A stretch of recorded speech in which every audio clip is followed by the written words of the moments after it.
আসসালামু আলাইকুম। ভালো আছেন? আপনার শিশুটি কি রক্তশূন্যতায় ভুগছে? এখন প্রায়ই এটা হচ্ছে। প্রায়ই বাচ্চাদের রক্তশূন্যতা খুব বেশি মাত্রায় দেখা যাচ্ছে। এর কারণ হিসেবে প্রাথমিকভাবে আমরা যেটা দেখছি সেটা হচ্ছে ভুল খাদ্যাভ্যাস। বাচ্চার মায়েরা খুব ভুলভাবে বাচ্চাকে খাবার দাবার দিচ্ছেন, যার কারণে বাচ্চা আলটিমেটলি রক্তশূন্যতায় ভুগছে। এখন একটা বাচ্চা যখন রক্তশূন্যতায় ভোগে তখন আমাদের কি করতে হবে এবং কি করা উচিত?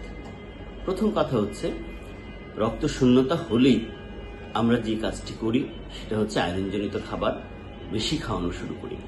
এটি একেবারেই ঠিক নয়। কারণ হচ্ছে, রক্তশূন্যতার বিভিন্ন কারণ থাকে। প্রথমে আমাদের যে কাজটি, ভালোভাবে রক্তশূন্যতার কারণটি নির্ধারণ করতে হবে এবং সেই কারণটি নির্ধারণ করে সেই কারণ অনুযায়ী তার চিকিৎসা করতে হবে। অনেক সময় আয়রনজনিত রক্তশূন্যতা দেখা দেয়, সেটা অথবা কোনো ক্রনিক রোগের কারণে বাচ্চা রক্তশূন্যতা দেখা দেয়, যেমন সিকেডি, কিডনির রোগ অথবা অন্য কোনো রোগের কারণে বাচ্চা রক্তশূন্যতা দেখা দেয়। এবং বাচ্চাদের ক্ষেত্রে কমন আরেকটি বিষয় প্রায়ই আমরা পাই, যে সেটা হচ্ছে থ্যালাসেমিয়া অথবা হিমোগ্লোবিনোপ্যাথিস, সেটার কারণেও রক্তশূন্যতা দেখা দেয়। এখন কথা হচ্ছে যে রক্তশূন্যতা হলেই এই বিভিন্ন অবস্থায় বাচ্চার চিকিৎসা কিন্তু সম্পূর্ণ আলাদা।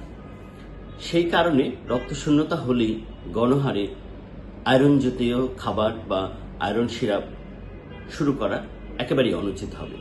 প্রথমেই কাজ হবে আপনার রক্তশূন্যতার সঠিক কারণটি নির্ধারণ করা এবং সেইভাবে তাকে চিকিৎসার দিকে নিয়ে যাওয়া। এখন আমাদের দেশে খুব কমনলি যে বিষয়টা পাওয়া যায় সেটা হচ্ছে আয়রনজনিত রক্তশূন্যতা। এটি সাধারণত বাচ্চার মায়েদের খাবারের বিভিন্ন রকম অসুবিধা বা বিভিন্ন রকমের খাবারের তারা খাবার নিয়ে যে ধরনের এক্সপেরিমেন্ট করে, মূলত সেই কারণেই বা খাবারজনিত কারণে তাদের জ্ঞানের অভাবের কারণেই মূলত এই আয়রনজনিত রক্তশূন্যতাটা দেখা দেয়। তা আয়রনজনিত রক্তশূন্যতা হলে আমরা বাচ্চাকে সাধারণত কি খাবার দিতে চাই? সেটা হচ্ছে আপনি প্রাণীজ প্রোটিন, যেমন কলিজা, ডিমের কুসুম, মাছ, মাংস, এগুলো বাচ্চাকে রেগুলার দিতে হবে। আপনি আপনার বাচ্চাকে রেগুলার 2 দিন, কমপক্ষে 2 দিন কলিজা দিতে পারেন।